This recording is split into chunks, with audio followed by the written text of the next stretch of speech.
It was a tough week for the Cleveland Cavaliers, but is it time to panic? No. But since it's hard to give away a ton of celebratory awards in losses, I've only got a few to give out, and then we'll hit on a few topics that have been prevalent in Cavs discourse, like is a Cam Johnson trade the answer? And oh, by the way, All-Star starters were announced, and there were some interesting things to take away with where that voting shook out. Hi, I'm Zach, and welcome to the Sports Ethos Cleveland Cavaliers podcast, your safe space to celebrate and nerd out about the Cavs. And when I say nerd out, you know what I'm talking about. We're talking hoops backed by stats you've actually heard of. To join the discussion, just use hashtag CavsCast on social media. Let's start these Monday episodes the way that we always do, with a quick recap of the past week for the Cavs. The week started on Monday with the Suns, and that was a game where the Cavs looked like a contender and looked like what we've come to expect and what we all believe that we should be seeing when we watch Cleveland Cavaliers basketball. 118-93 was the final score. Donovan Mitchell led the way with 33 points. He had 23 of those in the second half, but there was a negative trend of sorts that started on Monday. Evan Mobley, Isaac Okoro, and Karis LeVert were all held out of the lineup, and we haven't seen any of them since, with the exception of Evan Mobley's return to the lineup on Saturday. They followed up that game with a heartbreaking loss against the Rockets in Houston on Wednesday. It wasn't a strong showing throughout, but the Cavs did make a big run in the fourth quarter and should have stolen a win. And that will become a theme in today's episode. While there were some questionable calls in that one in particular, particular, make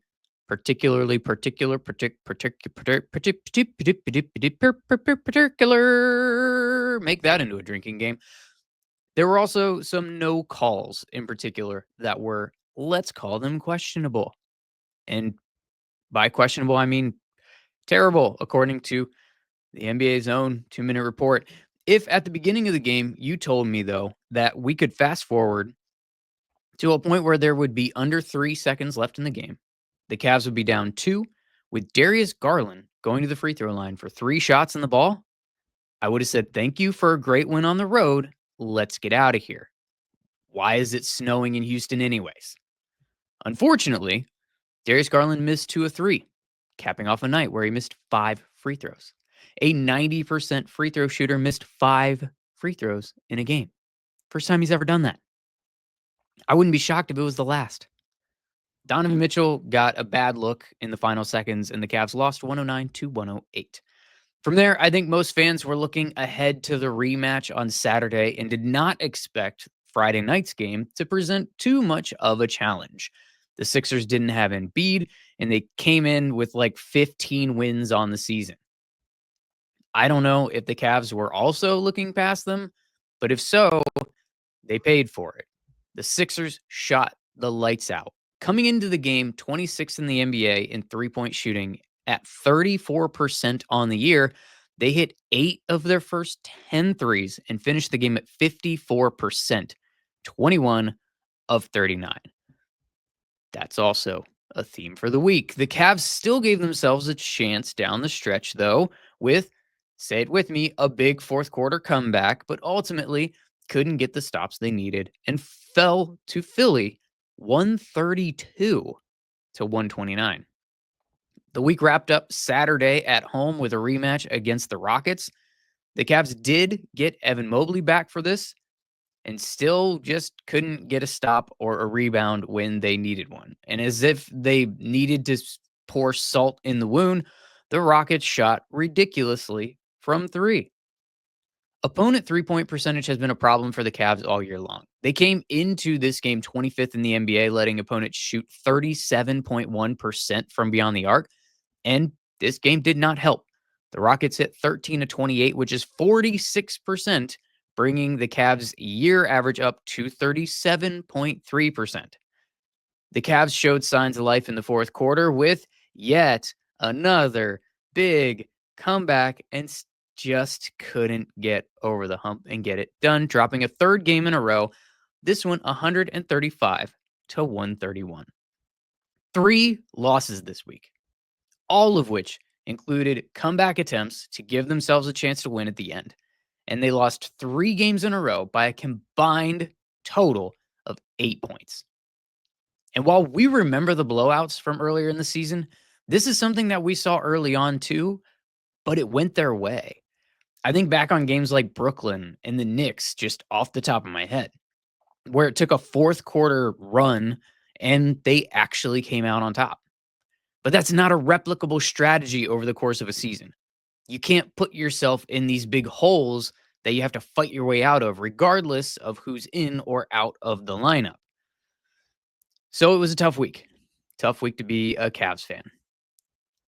With it being said tough week, I don't have a ton of awards to give out, but I do have a couple that I still thought were warranted that kind of gave us something, I think, to try to grasp onto from this past week. So we're going to start with the It Takes a Village Award for Quote of the Week.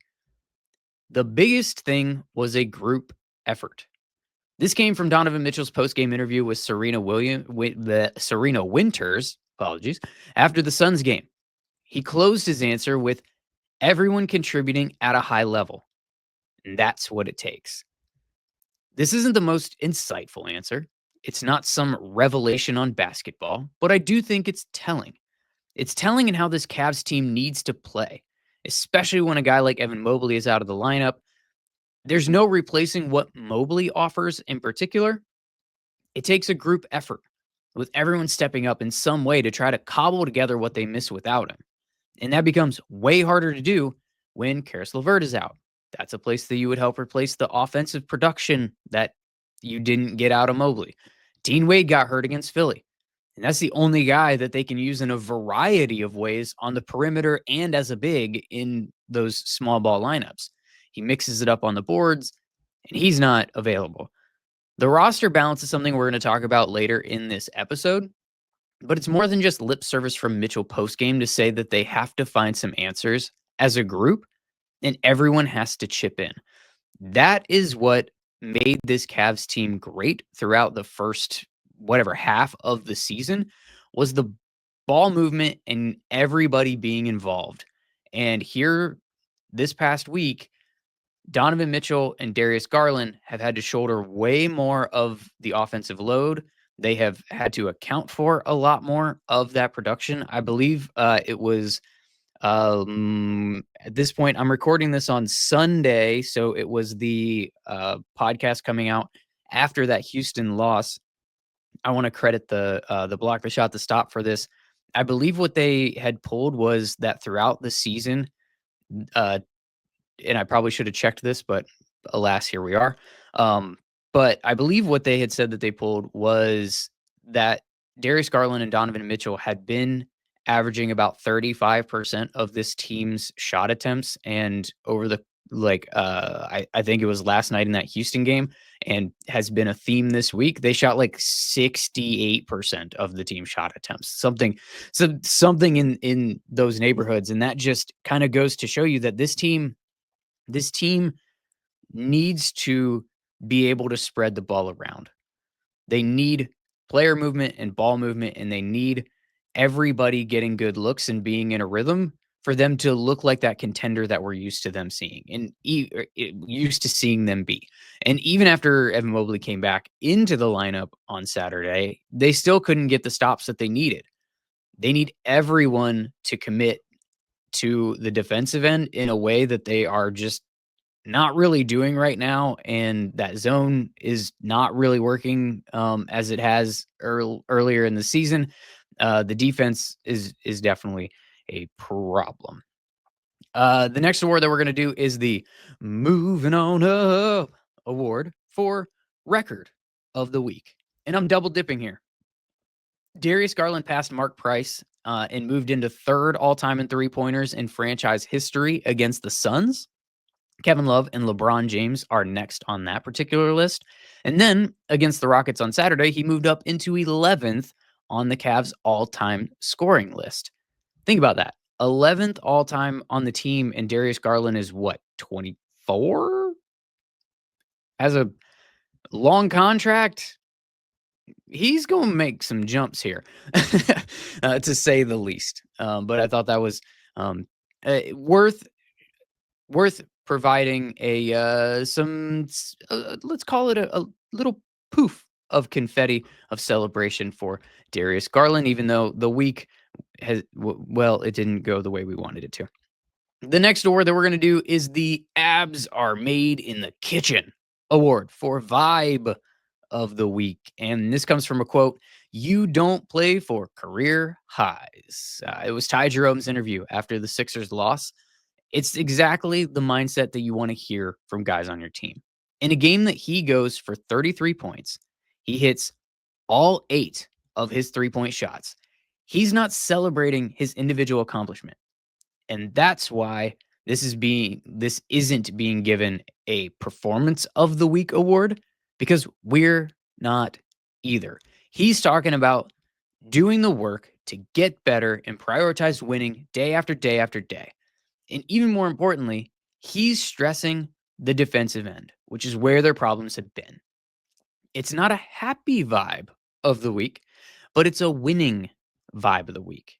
And when you're in a tough stretch where you've played 5 games in 7 nights, you've basically been on the road for the past couple of weeks and things have gotten weird and the outcomes are not going in your favor. Breaks you were getting up to this point, you are no longer getting.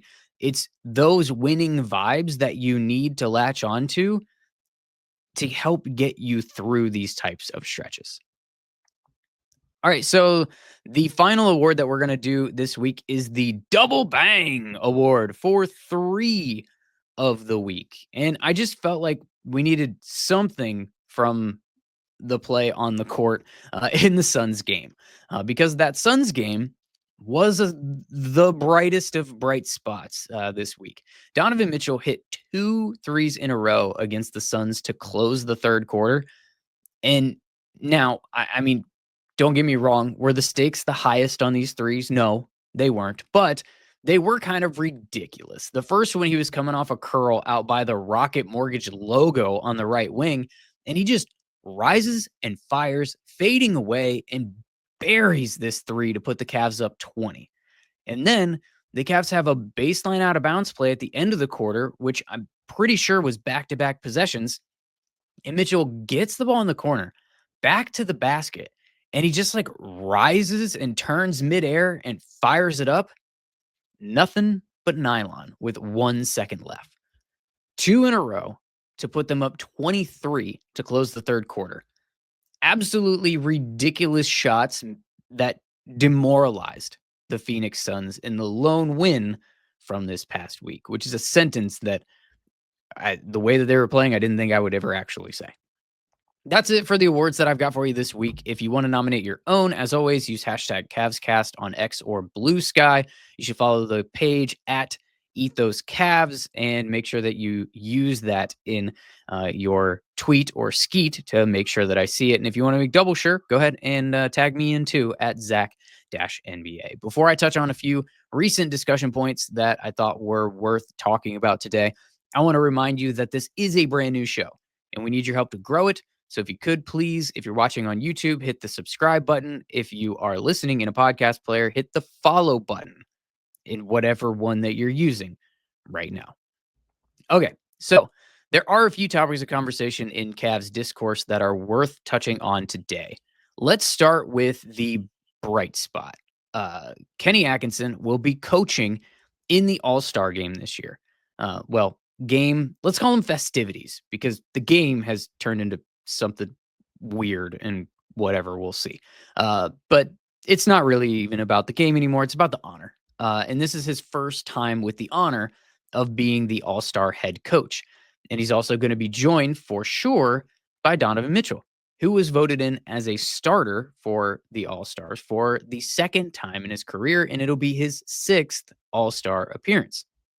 The thing that I thought was interesting was how the players, fans, and the media votes actually shook out for the Cavs that I wanted to run through here real quick.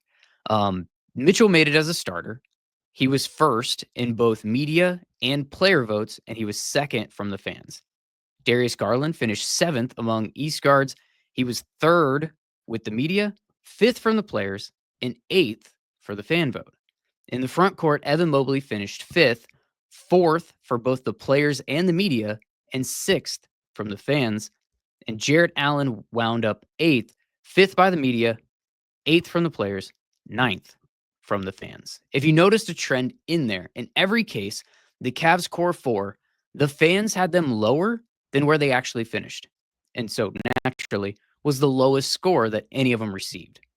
And this feels like your small market, your Cleveland, Ohio to an extent. But it also proves that the general NBA fan just simply isn't watching the Cavs play basketball.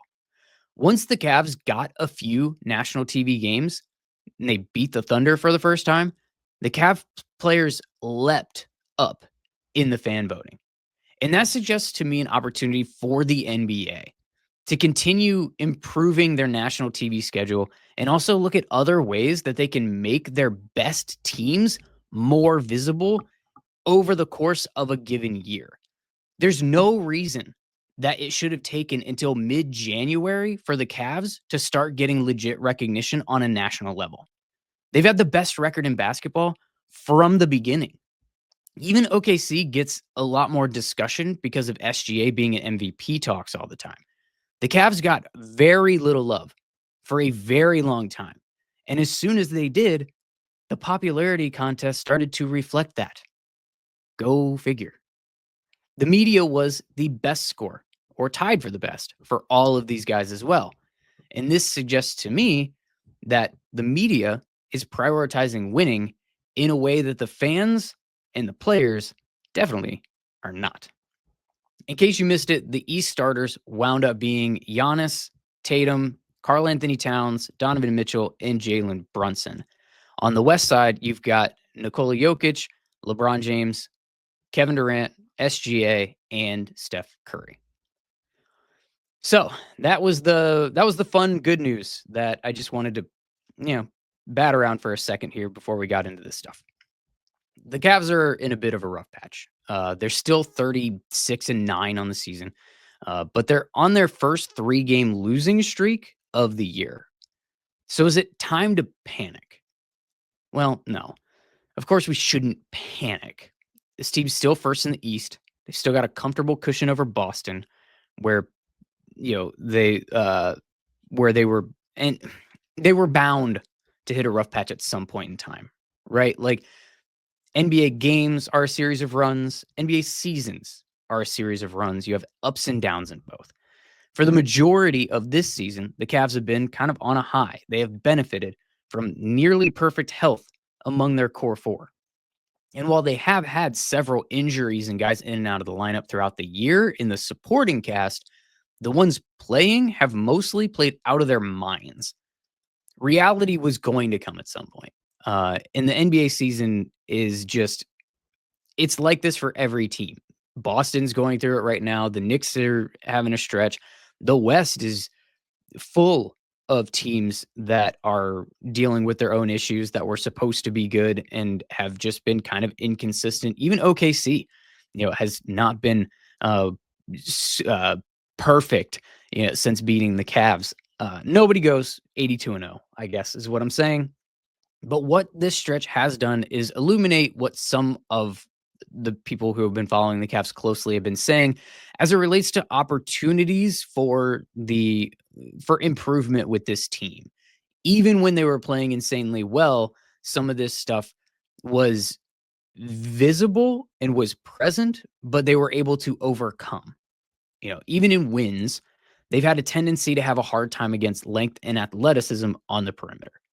And that's something their losses have often had in common as well. The other thing has been getting beat up on the offensive glass. And now I'm not the type of person to over-index on a single thing or a single game. When they lose to the Hawks twice and get run out of OKC, I don't say, see, they can't possibly win against teams with big wings. And then when they beat OKC or Minnesota or Boston, I don't say, see, that challenge just doesn't exist. Everybody's making a big deal out of nothing. No team has a perfect roster. No team is without flaws to work around. So far this season, they have benefited from a combination of Kenny Atkinson looking like a genius, seeming like he's pulling every correct string to pull around, the issues that they have and the way the guys were playing and when to use the zone and when to, it. He looked like he could do no wrong, and they've also benefited from their roster imbalance because the majority of their injuries had been at positions of strength where they have an insane amount of depth. They've been fine with the next man up mentality when needed.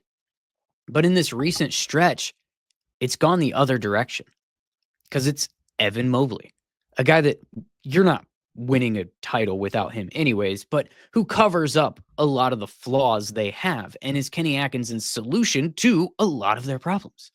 Being able to guard out on the perimeter and protect the rim. He can shade and help when a big wing gets a mismatch. He can clean up at the rim when an athletic guard gets behind their man. He's the duct tape for a lot of imperfections. And this is simply a completely different team with and without him on both ends of the floor. Credit to the realcavsfans.com guys for posting some of these, but one that I thought was really interesting is that with Evan Mobley, or on the season, the Cavs have gotten 32% of their shots at the rim. And in the 4 games without Evan Mobley, 3 of them, they were below that. And one was as low as 12%. As I mentioned earlier, it's a lot more Darius Garland and Donovan Mitchell trying to make things happen from the perimeter. They were also 25th in defensive rating in January, which is not all on Mobley's absence, but definitely didn't help not having him for those games. And they gave up 135 with him back on Saturday, so it goes deeper than just plugging Evan Mobley back into the lineup. Dean Wade, another guy that they can turn to as that quick fix to a lot of problems. And they're like 2.5 points per 100 possessions better defensively with Wade on the floor. And now that he's hurt, again, there's nobody else on this roster that you feel good about guarding those versatile players with size at any position on the court. Isaac Okoro is a guy that they would turn to in those instances because while being undersized, he does do a good job, or at least as good as you can, of guarding up. But he's out too. And Karis LeVert, a decent on-ball defender and is at least taller than the other guys, and he's out too. These are injuries in spots that the Cavs have no depth. And then the options that they would go to work around that, they're also out. And so the challenge is that these guys help cover up, or just the roles that they play. There's no alternative option on the roster. Unlike their injuries earlier in the year, you're forced to play Tristan Thompson real minutes.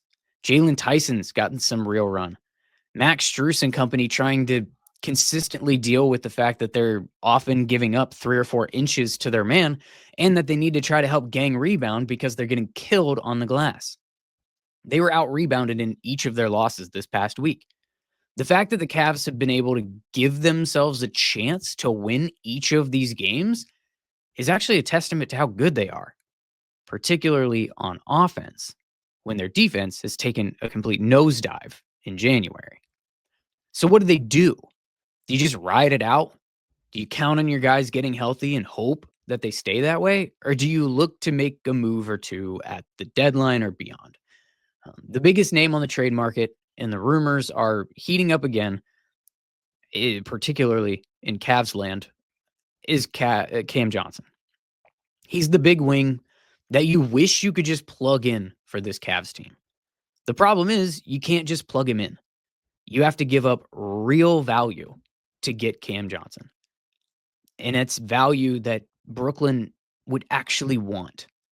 And you have to be comfortable with him making 20 plus million a year for the next couple of years, which will have tax apron implications. Now, for me personally, I'm good with the financials of it, which is easy for me to say because I'm not cutting the check. But I've reserved myself to the point of view that if you're going to be a contender in the NBA, you're going to be in the first apron minimum and likely the second. I'm also of the opinion that when you have a real shot at winning a ring, you go for it. Because those opportunities don't come around very often, especially when you're in a small market like Cleveland. How long had the Cavs gone before 2016? It was like, what, 50, 52 years? Didn't the Bucks also have like a 50-year drought before 2021? A quick Google search told me there are 10 active franchises that have never won a championship. So I don't take that for granted. And if we, I don't have that mentality of, if we can't get it next year, we'll just be back next year with more chances as our core develops because they're young, right? Maybe it's true, but this team is going to be a first apron team at a minimum next year, no matter what. Probably the second if they don't let all their guys walk. LeVert, Merrill, Ty Jerome, they're all up for contracts in the offseason. So this is the last year that you have the flexibility to make a move without the transaction restrictions that come with the aprons. So I'm of the mindset that if you've got a deal that you are comfortable with making and truly believe it increases your odds at winning the title now, you make that move. It's not just making a move to make a move, but if you can make the move that you actually think increases your odds at a ring, you do it. And Cam Johnson could be that dude. At 6'8", he's a versatile 3-4 playing wing, shooting 42% from three on almost 8 attempts per game. 49, 42, 89 shooting splits. We talk about how efficient Darius Garland has been. Cam Johnson has been the equivalent from the wing. Imagine adding that dude to the core four. That's the best starting lineup in the NBA 1 through 5. Now, Bill Simmons also mentioned on his podcast that he can't guard Jason Tatum. Well, nobody can straight up, but he can put up more resistance than a lot of the guys in a Cavs uniform currently and offer you some more scheme versatility to help with shading when Tatum gets a mismatch or, adding length to the zone if you're going to go with that option. He is bigger, he is longer, and he's not a sieve, okay? And in a scheme, he could hold up defensively, in my opinion. Simply put, though, he's not shutting down the best wing players in the league, but nobody else is either. And he's giving you a better option with his size and versatility than what you have. Imagine plugging Cam Johnson and Dean Wade in with one or even two of the bigs behind them when you want to cover just a ton of ground with that zone, or you really want to get a lot of length on the floor and just have it flanked by one of the guards, or replacing basically all of the Niang minutes with at least one of, if not both, Cam or Wade at all times. Imagine never having to play Sam Merrill at the 3 or Max Strus at the 4 unless you specifically wanted to for some reason. He just makes things make sense and elevates what this team could be. Here's the thing that gives me pause about Cam Johnson as the move. Do I think he could be that guy? Yes, I do. But here's my hangup. Cam Johnson has never played more than 66 games in an NBA season, and that was an outlier. In his 6 years in the league, he's primarily been in the high 50s to 60 games played. I would be terrified of going all in with the package that Brooklyn's going to want because it's going to be competitive, and they are in a rebuild. They are going to want all of the youth and assets that they can possibly get. Okoro, Tyson, the 2031 pick, and getting 20 games on the other side of that from Cam Johnson while he watches the playoffs in street clothes is my nightmare. Now you're all up in apron hell, betting on a guy who's never been consistently healthy. It's the Dean Wade problem, but instead of costing you $6 million, it costs you 22. Now, if it works out, it could be absolute gold, at least for the wing problem. It doesn't solve the big problem, but I do think it helps. And here's how it helps. One of the reasons the Cavs get beat on the glass when they play one big is when Mobley or Allen have to rotate over to help contest a shot on a drive, and that leaves them vulnerable on the backside for offensive rebounds. It's also hard to rebound out of a zone, and they've been going to that a lot more to cover up for some of the defensive issues, or at least try to. And while Cam Johnson is not a volume rebounder, there is a difference in him at 6'8", trying to compete for those rebounds than a Max Strus or a Sam Merrill or Ty Jerome, not to mention the small guards. His length could help reduce the frequency as well of the bigs needing to come over as hard in help when it happens on his side. If he's able to, again, cover a little bit more ground and maybe cut off some of those driving lanes before they get to an Allen or a Mobley, on the back line. Maybe leaving them a little less vulnerable, leaving them, in a position where they don't have to leave their guy, and they can keep their matchup off the glass. So while that, I think, helps, it's not a solve for the fact that Tristan Thompson is your third big in the rotation. So if you don't go smaller and you're missing Mobley or Allen, you're relying on Tristan Thompson. And Cam Johnson does not fix that. However, if you could finagle the deal with the Nets to add Day'Ron Sharpe into it, you might really have something. It's a risky bet, though. But what alternative is there, really? I'm sure there's a pathway to some smaller upgrades on guys that could maybe help in spurts or just give you another look, give you another option, give Kenny something to work with. A guy like Torrey Craig in Chicago, for example. He's not the impact player of Cam Johnson, but he is a minimum contract on a team that doesn't have a reason to play him. Could he be the Dean Wade insurance? Whether it's a second round pick or if he's even potentially a buyout candidate, would the Blazers perhaps be interested in talking about a guy like Duop Reith? They have 100 centers. Would they take a second round pick for him so that he can be your third big? These are marginal moves that might be just enough, or at least would add tools to Kenny Atkinson's arsenal for the matchups that are tougher for the Cavs than others and give you some replacement level options when guys are missing. I'm curious to know what you think. If you're on YouTube, go ahead and comment below if you would rather they put a package together and really, really go after Cam Johnson. Do you think they should look to try to make a move on the margins or just stand pat, keep their team and hope everybody gets healthy and looks like they did earlier in the year?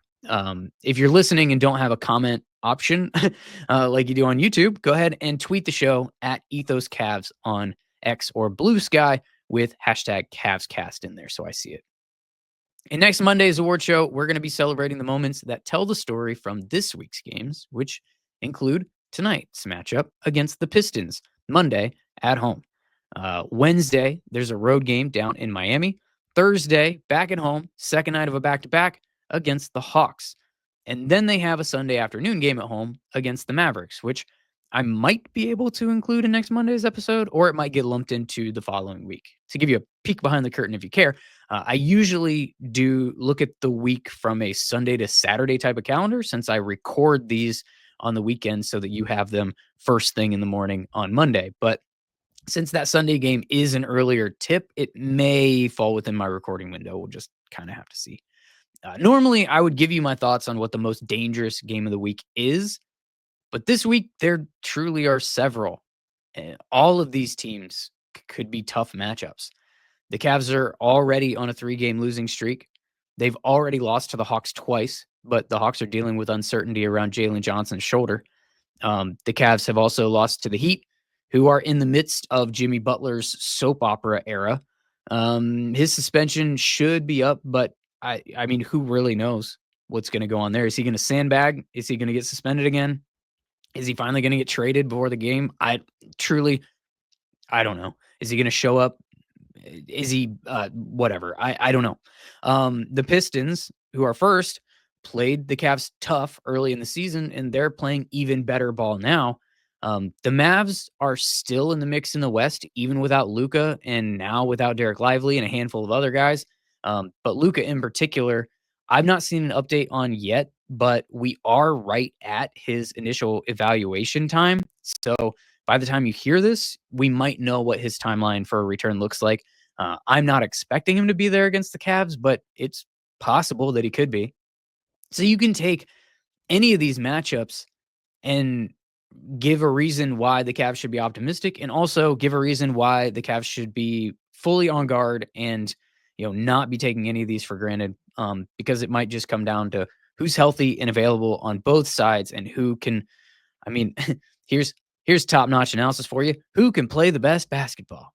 And can the Cavs get a stop and finish it off with a rebound? If you made it to the end, please leave a like if you're on YouTube, or rate the show 5 stars on the podcast app that you are listening in. It'd go a long way to show the evil algorithms that we're worthy of being shown to people.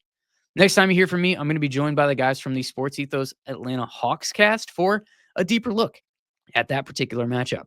And now that the episode is over, go ahead and open your app store, download the Sports Ethos app for one of the best blurb feeds in the business. Cavs players, fantasy tools, updates, it's all there in the Sports Ethos app. As always, I'm Zach. Thanks for nerding out with me, Cavs fans.